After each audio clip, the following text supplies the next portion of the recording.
Hola! Aujourd'hui, je vais parler de l'ego. À mon avis, c'est un sujet très complexe. Ce que je vais dire, ça vient de mon livre La vraie liberté est à l'intérieur. Et aujourd'hui, c'est l'ego, partie 1. L'action. L'action, si on voit l'action, est déclenchée par la prise de conscience. Je dois me lever de mon siège de victime et de spectateur passif et monter sur la scène pour devenir un acteur responsable de ma vie et de mon destin. Hola, de Cascada Café Retiro à Popayan en Colombie. Avec la grande confusion mondiale actuelle, je souhaite faire ma part pour accélérer l'évolution de la conscience humaine. Veuillez aider en vous abonnant et en partageant ces vidéos. Merci. Ma conscience commence à entrer en contact avec mon vrai moi, mon âme. Mais cependant, pour atteindre ce contact, il doit y avoir un silence mental. Je dois m'éloigner du bruit de la vie quotidienne et tout ce qui se passe dans ma tête. Pour moi, c'est vraiment impossible. Je ne suis pas capable. Je dois écouter que mon âme. Et ce n'est pas facile à cause de mes nombreuses personnalités égotiques. Voilà toutes les personnalités égotiques qui sont dans l'autobus qui représente le corps, mon corps. Et chaque personnalité égotique se bat pour le contrôle du volant. Une à la fois, ils prennent le contrôle du volant.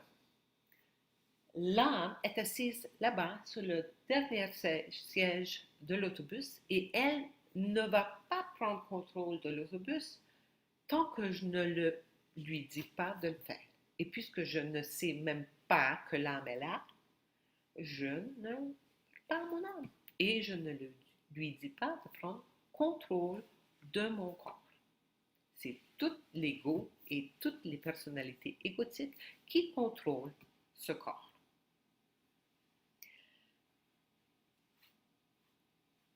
Beaucoup de personnalités égotiques se déguisent très efficacement et prétendent d'être moi, d'être mon âme. Je dois faire preuve de discernement et être vigilant en tout temps. Et pourtant, je sais que je continuerai d'échouer régulièrement. Je reconnais que mon ego me ment depuis le début et même maintenant, je continue à mentir à moi-même tout le temps. Jusqu'à maintenant, j'ai inconsciemment toujours vendu mon âme pour satisfaire mon ego. Ce n'est lorsque je confronte mes peurs que je me rends compte qu'il n'y a rien à craindre. L'expérience de la prison a créé beaucoup de peur. Et pourtant, cela m'a aidé à faire face à mes peurs, une à la fois. Maintenant, quand une peur apparaît, et une peur, c'est une personnalité égotique particulière, je la salue. Une fois que j'identifie cette peur, je peux la gérer et je peux essayer de la rejeter. C'est incroyable qu'une illusion comme la peur peut me bouleverser et provoquer souvent une paralysie complète. Une fois que je reconnais que j'ai peur, je peux alors procéder à démystifier, démasquer cette peur. Peur de quoi? Peur de qui? Pourquoi j'ai peur? Quand je prends ma peur à l'extrême, je comprends que j'ai peur de la mort. Alors, j'arrête de mourir de peur. Au lieu de cela, je peux laisser ma peur mourir. Je dois faire un choix, prendre une décision. Il y a toujours une bonne raison pour ne pas faire de choix, ne pas agir, ne pas prendre une position. C'est fou comment l'ego mental me joue. Quand je dis je n'ai pas de choix, je renonce à ma condition humaine. En tant qu'être humain, j'ai le libre arbitre et par conséquent, j'ai toujours le choix. Un animal qui a peur se bat ou prend la fuite. Un animal n'a pas de choix. Les humains peuvent suivre notre instinct d'animal ou nous pouvons choisir de le transcender.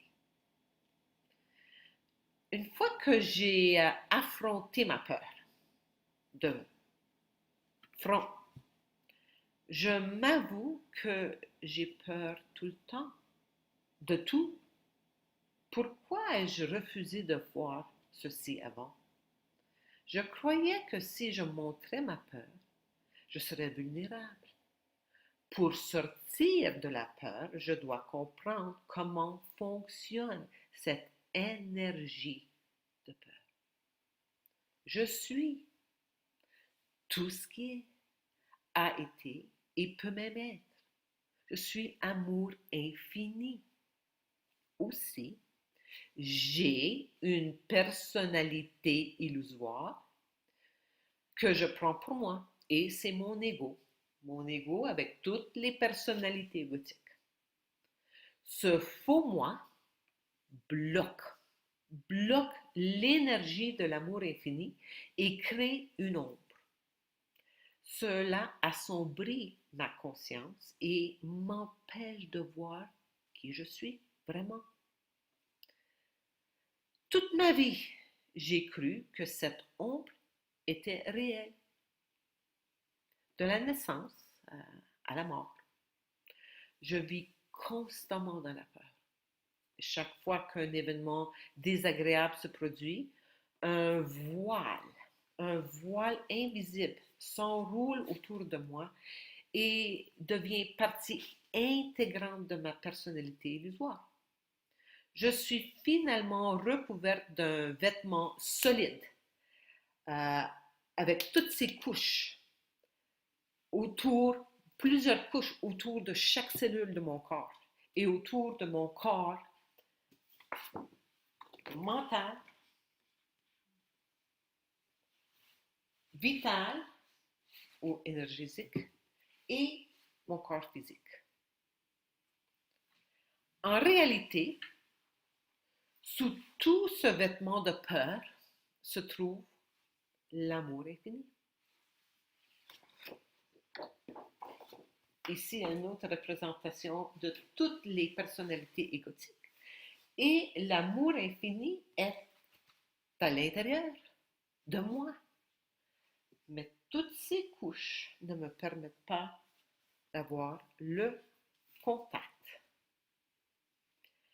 L'amour infini est aussi à l'extérieur, dans tout ce qui m'entoure. Les voiles de peur égotiques qui recouvrent mon corps m'empêchent de vibrer parce que tout est une vibration, tout est une fréquence. Et la fréquence d'amour infini n'est pas possible parce que je suis coincée.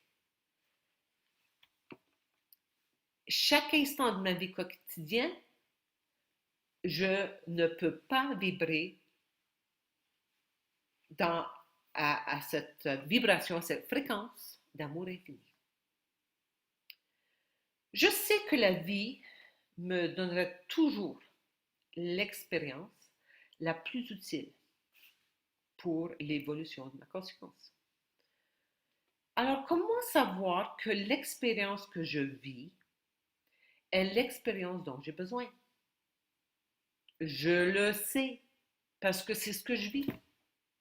Je suis en Colombie, je suis ici parce que c'est l'expérience que j'ai besoin et c'est l'expérience que mon âme a créée pour moi. Alors, est-ce que c'est mal d'être fier de ses possessions ou de ressentir de la jalousie envers ceux qui ont plus que moi? Ce n'est ni bon ni mal. C'est l'ego, c'est l'inconscience. Alors, quand je commence à observer l'ego en moi, je commence à aller au-delà de l'ego. J'essaie de ne pas prendre mon ego trop au sérieux. Je fais face à mon ego. Je le reconnais, je l'identifie et j'essaie de ne pas lui permettre d'avoir du pouvoir sur moi. Quand je détecte mon comportement égoïque, je souris, je ris de moi-même. Je me demande comment est-il possible que cette force d'inconscience ait contrôlé l'humanité pendant si longtemps. L'ego est impersonnel. L'ego n'est pas moi. C'est seulement l'ego. L'ego existe pour assurer la survie de ce corps physique. J'ai besoin de ce corps physique pour évoluer en conscience. Maintenant, je comprends son rôle, le rôle de l'ego temporaire. Renoncer à toutes les possessions a été une pratique spirituelle, principalement dans l'Est. Le renoncement aux possessions ne me libérera pas automatiquement de l'ego. L'ego fera tout pour assurer sa survie. Il trouvera toujours quelque chose auquel s'identifier. Au départ, quand j'ai perdu toutes mes possessions, j'ai commencé à m'identifier comme quelqu'un qui a dépassé les possessions matérialistes. Je suis donc supérieur. Je suis donc supérieur, plus spirituel que les autres. Alors, dans cette illusion, je m'identifie à l'ego spirituel. Très dangereux, très malin. L'ego spirituel est le plus malin. Je n'étais pas au courant de l'existence de l'ego spirituel jusqu'à ce que je fasse l'expérience d'un atelier de Personocratia de 2 jours. Pour moi, la compréhension du fonctionnement de mon ego spirituel a été cruciale pendant mon expérience en prison. Le temps de prison m'a forcé à me détacher de beaucoup d'attachements que j'avais. En prison, j'ai réalisé que je n'avais besoin de rien, parce que tout ce dont j'avais besoin pour survivre était là. C'est alors que le vrai moi a pu commencer à émerger. Si j'étais restée dans l'illusion extérieure de la liberté, j'aurais dû continuer à nourrir cette vie d'ego, cette grande vie d'ego que j'ai créée pour les autres et pour moi-même. Et en prison, je ne pouvais plus nourrir cette illusion. Par conséquent, elle a commencé à se dissoudre. Ce qui reste après la dissolution complète de mon ego, et je ne suis pas du tout là, mais ce qui reste, c'est le vrai moi, l'âme, sans aucune propriété, ni aucune sorte d'identité. Je suis, c'est ça, rien d'autre. Je dissous toutes mes émotions liées à la perte de choses, parce que ces choses ne sont pas moi. Comment l'âme, l'énergie d'amour infini, peut-elle posséder quelque chose. Si vous sentez ému par mes paroles, veuillez me contacter. Mes coordonnées sont ci-dessous. J'aimerais bien avoir une discussion avec vous. Amour infini.